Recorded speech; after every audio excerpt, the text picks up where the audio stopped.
Hello friends, कैसे हो। GK 2020 YouTube channel में आप सभी दोस्तों का हार्दिक स्वागत है। पिछले वीडियो में हमने हिमालय पर्वत के प्रादेशिक 4 भागों की बात की थी। आज इसी टॉपिक को हम कंटिन्यू करने जा रहे हैं और हिमालय पर्वत से जुड़ा हुआ हमारा यह दूसरा वीडियो है। बहुत ही अच्छे तरीके से हमने यह वीडियो बनाकर तैयार किया है, तो वीडियो में आप लास्ट तक बने रहिए।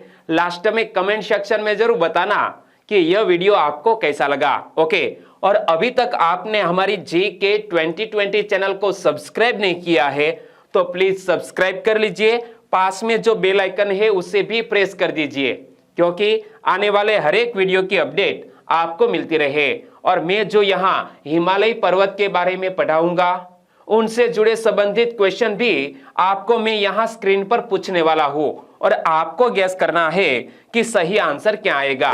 तो सबसे पहले तो यह मैप में देखिए कि हमारे भारत देश की उत्तर दिशा में यह हिमालय पर्वत अवस्थित है और हमारे भारत देश में उत्तर दिशा में एक दीवार के समान यह हमारा हिमालय हमारे लिए, हमारे भारत देश के लिए एक आशीर्वाद समान है, दीवार के समान काम करता है।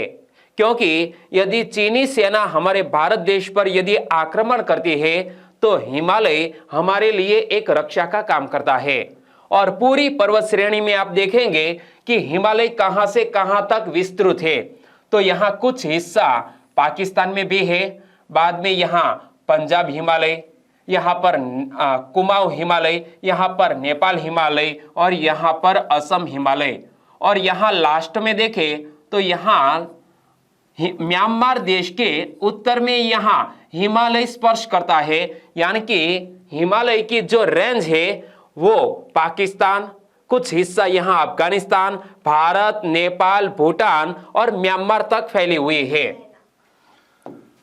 तो देखो, हिमालय पर्वत पूर्व से पश्चिम दिशा में विस्तृत दुनिया की सबसे लंबी पर्वत श्रेणी है।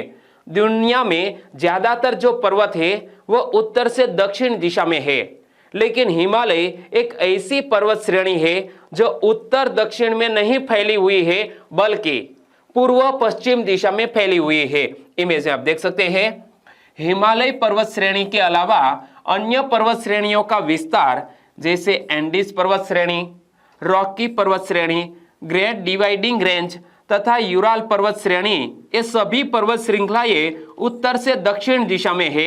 यहाँ हम 2 पर्वत श्रेणी की कंपैरिजन करते हैं कि यह है हमारा हिमालय जो पूरब से पश्चिम दिशा में फैला हुआ है, और यहाँ पर देखिए ये रहा Andes mountain range. Andes mountain वो उत्तर से दक्षिण दिशा में फैला हुआ है।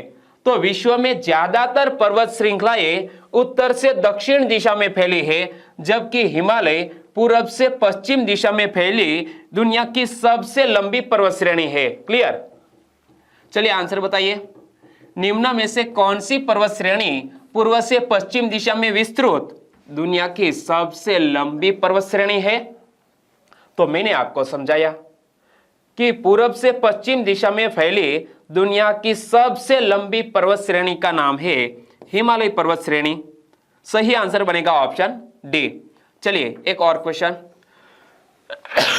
दिशा के संदर्भ में निम्न में से कौन सी पर्वत श्रृंखला अन्य 3 श्रृंखला से भिन्न है? यानी कि दिशा के संदर्भ में मैंने आपको समझाया कि सभी पर्वत श्रृंखलाएं उत्तर से दक्षिण में है, लेकिन एक पर्वत श्रेणी पूरब से पश्चिम में है। तो यहां दिशा के संदर्भ में निम्नलिखित पर्वत श्रृंखला में से कौन सी पर्वत श्रृंखला भिन्न है? तो सही आंसर क्या बनेगा? हिमालय पर्वत श्रेणी, क्योंकि यह पूर्व पश्चिम दिशा में है, जबकि यह तीनों रॉकी पर्वत श्रेणी, एंडीज पर्वत श्रेणी, यूराल पर्वत श्रेणी उत्तर से दक्षिण दिशा में है। हिमालय की लंबाई पूर्व से पश्चिम दिशा में लगभग 2500 किलोमीटर है। हिमालय की लंबाई कितनी है? पूर्व से पश्चिम दिशा में तकरीबन 2500 किलोमीटर तक है। हिमालय पर्वत पश्चिम में जम्मू कश्मीर में नंगा पर्वत से लेकर पूर्व में अरुणाचल प्रदेश के उत्तर में स्थित तिब्बत पठार के नामचा बरवा पर्वत चोटी तक विस्तृत है। यानी कि हमें याद रख लेना है कि हिमालय पर्वत के पश्चिम में जम्मू कश्मीर में नंगा पर्वत, यहां से हिमालय स्टार्ट होता है, और अरुणाचल प्रदेश में दोस्तों तिब्बत के पठार के बाद नामचा बरवा पर्वत है। अरुणाचल प्रदेश में नामचा बरवा पर्वत वो हिमालय की आखिरी चोटी है पूर्व दिशा में। ओके, आंसर बताइए, हिमालय की लंबाई पूर्व से पश्चिम दिशा में कितने किलोमीटर है? तो हिमालय की लंबाई पूर्व से पश्चिम दिशा में तकरीबन 2500 किलोमीटर है। एक और क्वेश्चन, हिमालय पर्वत पश्चिम में नंगा पर्वत से लेकर पूर्व में कहां तक विस्तृत है? तो हिमालय पर्वत पश्चिम में नंगा पर्वत से लेकर पूर्व में कहां तक विस्तृत है? नामचा बरवा पर्वत तक। सही आंसर बनेगा ऑप्शन सी। और हिमालय की चौड़ाई पश्चिम भाग में अधिक है, जबकि पूर्व भाग में इसकी चौड़ाई कम है। यहां पर देखिए कि यह है हिमालय। ओके, तो यहां पूर्व में चौड़ाई कम है, लेकिन पश्चिम में यह चौड़ाई ज्यादा है। इसीलिए लिखा है कि हिमालय की चौड़ाई पश्चिम भाग में अधिक है, जबकि पूर्व भाग में इसकी चौड़ाई कम है। पूर्वी भाग में हिमालय की स्थिति संकरी होने के कारण यहां ऊंचा उठा है। दोस्तों, जैसे जैसे आप पूर्व दिशा में जाएंगे तो वहां पर यह हिमालय की हाइट है वो बढ़ती जाएगी।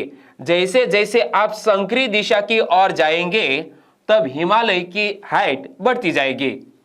हिमालय की आकृति चापाकार अथवा धनुषाकार है। यहां पर देखिए कि हिमालय की जो आकृति है वो कैसी है? चापाकार। यहां पर एक लकीर खींचेंगे तो आपको इस तरह धनुष बन जाएगा। क्लियर? तो यह हिमालय की आकृति कैसी है? चापाकार अथवा तो धनुषाकार है। हिमालय का क्षेत्रफल लगभग 5 लाख वर्ग किलोमीटर है। कितना? हिमालय का क्षेत्रफल लगभग 5 लाख वर्ग किलोमीटर है। चलिए एक बढ़िया सा क्वेश्चन आपके लिए। हिमालय के संदर्भ में निम्नलिखित कथनों पर विचार करें। 3 कथन, और उपयुक्त में से कौन सा कथन सही, गैस करिए। हिमालय की चौड़ाई पश्चिम भाग में अधिक है, सही। हिमालय की आकृति वर्गाकार है, हिमालय की आकृति वर्गाकार है नहीं, कैसी है? धनुषाकार है। कैसी?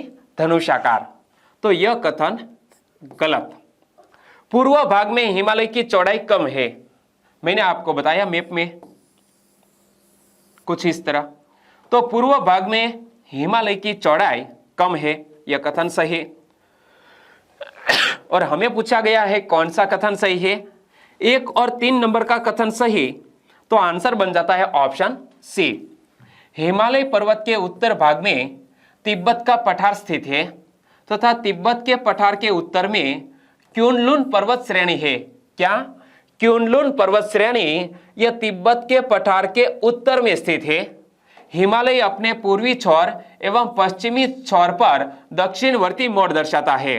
दोस्तों, यहां हमने पूर्व और पश्चिम की बात तो की, लेकिन मैं आपको हिमालय पर्वत के उत्तर और दक्षिण की बात करूं तो यहां पर हमारा इंडियन हिमालय है, यहां पर है क्युनलुन पर्वत श्रेणी और यहां बीच में है तिब्बत का पठार। ओके, तो हिमालय पर्वत के उत्तर में तिब्बत का पठार स्थित है तथा तिब्बत के पठार के उत्तर में क्युनलुन पर्वत श्रेणी स्थित है। हिमालय अपने पूर्वी छोर एवं पश्चिमी छोर पर दक्षिणवर्ती मोड़ दर्शाता है। आंसर बताइए, तिब्बत के पठार के उत्तर में कौन सी पर्वत श्रेणी स्थित है? तिब्बत के पठार के उत्तर में कौन सी पर्वत श्रेणी स्थित है? क्युनलुन पर्वत श्रेणी। कौन सी? क्युनलुन पर्वत श्रेणी। सही आंसर बनेगा ऑप्शन बी। और हिमालय के पश्चिमी छोर पर दक्षिणवर्ती मोड़ को पाकिस्तान में सुलेमान पर्वत कहा जाता है। दोस्तों, मैंने आपको बताया कि हिमालय कहां से कहां तक फैला हुआ है, तो यहां हिमालय का यहां जो यह हिस्सा है यह है हिमालय का ही एक भाग, लेकिन पाकिस्तान में इसे क्या कहा जाता है? सुलेमान पर्वत। और यहां कुछ हिस्सा अफगानिस्तान से स्पर्श करता है हिमालय का। तो अफगानिस्तान में हिंदू कुश पर्वत कहते हैं। तो याद रख लिया कि हिमालय पर्वत श्रेणी का कुछ हिस्सा पाकिस्तान में है, इसे कहा जाता है पाकिस्तान में सुलेमान पर्वत। कुछ हिस्सा अफगानिस्तान में है, उसे कहा जाता है हिंदू कुश पर्वत।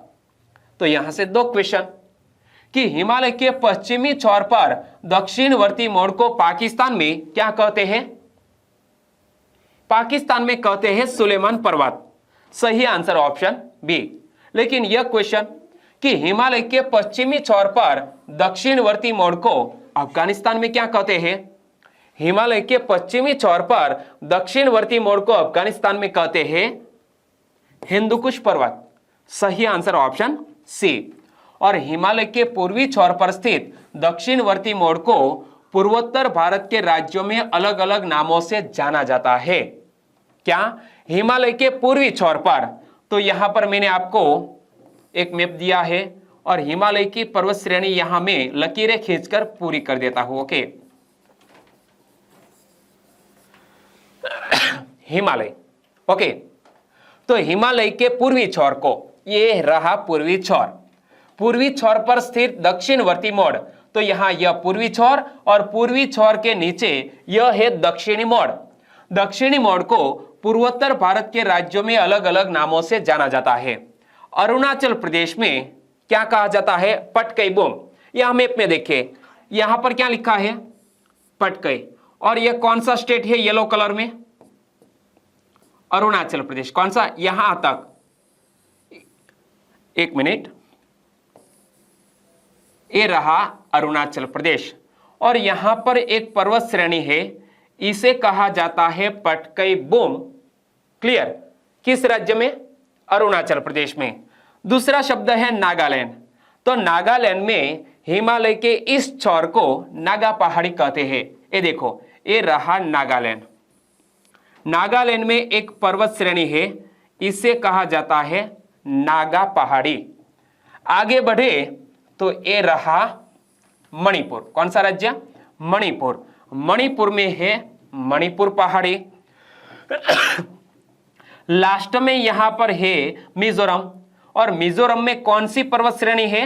लुसाई। लुसाई और मिजो पहाड़ी भी इसे कहा जाता है। तो आपने याद रख लिया कि पटकाई बोम अरुणाचल प्रदेश में, नागा नागालैंड में, मणिपुर पहाड़ी मणिपुर स्टेट में, और लुसाई और मिजो पहाड़ी मिजोरम स्टेट में। आंसर बताइए, पटकई बोम पहाड़ी क्षेत्र किस राज्य में स्थित है? मैप के जरिए मैंने आपको बता दिया। पटकई बोम पहाड़ी क्षेत्र अरुणाचल प्रदेश राज्य में स्थित है और हिमालय पर्वत की एक शाखा म्यांमार में विस्तृत है। यहां पर मैप में देखें कि हिमालय की एक जो शाखा है वो म्यांमार में विस्तृत है और यह रेंज इमेज में आप देख सकते हैं मैप में। और इसे म्यांमार में आराकानयोमा कहते हैं। क्या कहते हैं? आराकानयोमा। हिमालय की एक श्रेणी दोस्तों म्यांमार तक विस्तृत है, बर्मा तक विस्तृत है, इसे यहां क्या कहा जाता है? आराकानयोमा। हिमालय पर्वत विश्व का नवीन वलित पर्वत है। मैंने आपको पर्वतों के प्रकार के बारे में पढ़ाया, तब भी मैंने आपको बताया था कि हिमालय एक वलित पर्वत है। हिमालय पर्वत का निर्माण सेनोजोइक महाकल्प में हुआ था। आंसर बताइए, हिमालय पर्वत की आराकानयोमा शाखा किस देश में विस्तृत है? तो हिमालय पर्वत की आराकानयोमा शाखा म्यांमार देश में विस्तृत है। हिमालय पर्वत की उत्पत्ति की सबसे अच्छी व्याख्या जर्मनी के भूगर्भ शास्त्री कॉबर का भूसन्नति सिद्धांत करता है। दोस्तों, एक जर्मन देश का भूगर्भ शास्त्री है, नाम है कॉबर। कॉबर ने यह हिमालय की उत्पत्ति कैसे हुई उनके बारे में एक सिद्धांत दिया है। सिद्धांत को कहा जाता है कॉबर का भूसन्नति सिद्धांत। कॉबर ने अपने सिद्धांत में बताया कि आज जहां हिमालय पर्वत है, यहां पहले 33 भूसन्नति था। अब भूसन्नति मतलब सागर था। तो कॉबर ने क्या कहा कि आज जहां हिमालय खड़ा है वहां आज से तकरीबन 20 करोड़ वर्ष पूर्व, कितने, 20 करोड़ वर्ष पूर्व टेथिस भूसन्नति था। और याद रखना, कॉबर ने सागर शब्द के स्थान पर भूसन्नति शब्द का प्रयोग किया है। आंसर बताइए, कॉबर किस देश का भूगर्भ शास्त्री था? कॉबर किस देश का भूगर्भ शास्त्री था? जर्मनी देश का एक भूगर्भ शास्त्री था। आज जहां हिमालय पर्वत है, यहां पहले कौन सा सागर था? आज जहां हिमालय पर्वत है, यहां पहले कौन सा सागर था? टेथिस सागर था। टेथिस भूसन्नति। टेथिस भूसन्नति के दक्षिण में गोंडवाना लैंड तथा टेथिस भूसन्नति के उत्तर में अंगारा लैंड था। यहां पर मैप में देखिए कि ये रहा टेथिस सागर। टेथिस सागर के दक्षिण में गोंडवाना लैंड और टेथिस सागर के उत्तर में अंगारा लैंड यानी कि लोरेशिया था। कॉबरा के अनुसार गोंडवाना लैंड तथा अंगारा लैंड दोनों भूखंडों में अनेक नदियां बहती थी। क्या? यह गोंडवाना लैंड और लोरेशिया यानी कि अंगारा लैंड में बहुत सी नदियां बहती थी और बाढ़ आने पर उनके साथ जो मलबा आता था, नदियों में जो मलबा आता था, वो टेथिस सागर में जमा होने लगा। धीरे धीरे टेथिस सागर सिकुड़ने लगा और एक वक्त ऐसा आया कि इनकी ही वजह से हिमालय का निर्माण हुआ। देखो, इन नदियों ने लंबे समय तक टेथिस सागर में अवसादों का निक्षेपण किया, जिससे टेथिस भूसन्नति में मलबा जमा होने लगा। कुछ इस तरह, जैसे जैसे मलबे का जमाव बढ़ता गया, दबाव के कारण टेथिस भूसन्नति में अवतलन होने लगा। इसके साथ साथ यहां अवसादी मलबे का जमाव भी बढ़ता गया। कॉबर के अनुसार कुछ समय बाद अवतलन होने से टेथिस भूसन्नति में सिकुड़न होने लगा, जिससे उसकी चौड़ाई घटने लगी। दोस्तों, गले में खरोंच है, इसीलिए क्षमा चाहता हूं। एक बार फिर से पढ़ लो कि जैसे जैसे मलबे का जमाव बढ़ता गया, दबाव के कारण टेथिस भूसन्नति में अवतलन होने लगा। इसके साथ साथ यहां अवसादी मलबे का जमाव भी बढ़ता गया।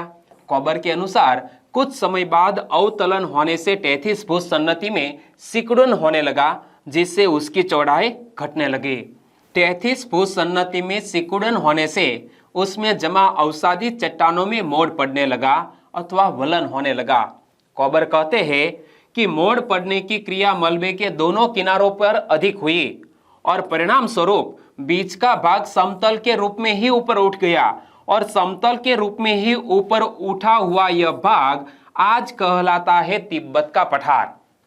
इसके एक तरफ का मोड़ हिमालय पर्वत है और दूसरे तरफ का मोड़ क्युनलुन पर्वत है तथा बीच का भाग तिब्बत का पठार है। यहां पर इमेज में देखिए कि यह जो बीच का भाग समतल के रूप में ऊपर उठ गया, उसे कहा जाता है तिब्बत का पठार। तिब्बत के पठार के एक तरफ है हिमालय पर्वत, दूसरी तरफ है क्युनलुन पर्वत। आगे दोस्तों, हम हैरी हेस के सिद्धांत को समझे। अब तक हमने एक भूगर्भ शास्त्री, जर्मन भूगर्भ शास्त्री कॉबर के सिद्धांत को समझा। अब हिमालय का निर्माण हैरी हेस के सिद्धांत के अनुसार कैसे हुआ था, वो मैं आपको बताता हूं। हिमालय पर्वत के उत्पत्ति की सबसे प्रमाणित व्याख्या कॉबर के भूसन्नति के सिद्धांत को माना जाता है। कॉबर के भूसन्नति सिद्धांत के अलावा हैरी हेस का प्लेट विवर्तनिकी सिद्धांत भी हिमालय पर्वत की उत्पत्ति की सफल व्याख्या करता है। दोस्तों, यह हैरी हेस का प्लेट विवर्तनिकी सिद्धांत क्या है वो मैं आपको समझाता हूं। पहले तो यह प्लेट क्या है वो समझ लीजिए कि पृथ्वी की सतह से 200 किलोमीटर की गहराई में दृढ़ भूखंड पाया जाता है। प्लेट टेक्टोनिक थ्योरी के अनुसार ये भूखंड 6 भागों में विभाजित है। इन्हीं भूखंडों को प्लेट कहते हैं, जो निम्नलिखित है। तो 6 प्लेटें कौन कौन सी? Indian plate, Eurasian plate, African plate, American plate, Pacific plate, Antarctica plate. तो हुआ क्या कि यह सभी प्लेटें दोस्तों गतिमान है, स्थिर नहीं है, गतिमान है। तो इंडियन प्लेट धंसकर यूरेशियन प्लेट के नीचे फंस गई। तो हुआ क्या कि दोनों प्लेट टकराने से जो मलबा था वो ऊपर उठ गया। टेथिस सागर में जो जमा मलबा था वो ऊपर उठ गया और ऐसे ही हिमालय का निर्माण हुआ। एक बार फिर से देखो कि पृथ्वी की सतह से 200 किलोमीटर की गहराई में दृढ़ भूखंड पाया जाता है। प्लेट टेक्टोनिक थ्योरी के अनुसार ये भूखंड 6 भागों में विभाजित है। इन्हीं भूखंडों को प्लेट कहते हैं जो निम्नलिखित है। 6 plate: Indian plate, Eurasian plate, African plate, American plate, Pacific plate और अंटार्कटिका प्लेट। और हमारा भारत देश किस प्लेट के ऊपर है? इंडियन प्लेट के ऊपर। प्लेट टेक्टोनिक थ्योरी के अनुसार ये प्लेटें स्थिर नहीं है बल्कि गतिशील अवस्था में है। भारत इंडियन प्लेट के ऊपर स्थित है। यहां पर मैप में देखो कि यहां पर है यह इंडियन प्लेट और यहां पर है यूरेशियन प्लेट। तो हुआ क्या कि यह जो प्लेट एक गतिमान है, यह इंडियन प्लेट धंसकर यूरेशियन प्लेट के नीचे फंस गई और यह जो टेथिस सागर का मलबा था वो ऊपर उठ गया। देखो, प्लेट टेक्टोनिक थ्योरी के अनुसार इंडियन प्लेट जब उत्तर की ओर प्रवाहित होते हुए यूरेशियन प्लेट से टकराया, तब इन दोनों प्लेटों के मध्य टेथिस सागर में जमा अवसादी मलबे में वलन की प्रक्रिया प्रारंभ हो गई। इन्हीं वलन के परिणाम स्वरूप हिमालय जैसे नवीन वलित पर्वत का निर्माण हुआ। और लास्ट में मैं आपको अब बता रहा हूं कि हिमालय की सबसे ऊंची पर्वत चोटियां कौन कौन सी है और यह सबसे ऊंचे शिखर किस देश में अवस्थित है। तो सबसे पहले तो दुनिया का सबसे ऊंचा शिखर माउंट एवरेस्ट किस देश में है? नेपाल देश में। हाइट कितनी है? 8,848 मीटर। दूसरे नंबर का ऊंचा शिखर हिमालय का कंचनजंगा हमारे भारत देश में, जिसकी हाइट है 8,598 मीटर। किलोमीटर नहीं बल्कि मीटर। तीसरे नंबर पर मकालू, वो भी नेपाल में, 8,481 मीटर। धौलागिरी, वो भी नेपाल में, 8,172 मीटर। नंगा पर्वत हमारे भारत देश में, 8,126 मीटर उनकी हाइट। अन्नपूर्णा देवी नेपाल में 8,078 मीटर। नंदा देवी भारत में 7,817 मीटर। कामेट, वो भी भारत में 7,756 मीटर। नामचा बरुआ भारत के अरुणाचल प्रदेश में 7,756 मीटर और गुरुला मंदाता नेपाल में 7,728 मीटर। तो आपको याद रख लेना है कि हमारे भारत देश के ये हिमालय के सबसे ऊंचे शिखर कौन कौन से?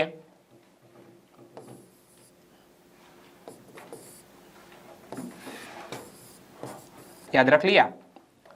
कंचनजंगा, जिसे K2 भी कहा जाता है। क्या?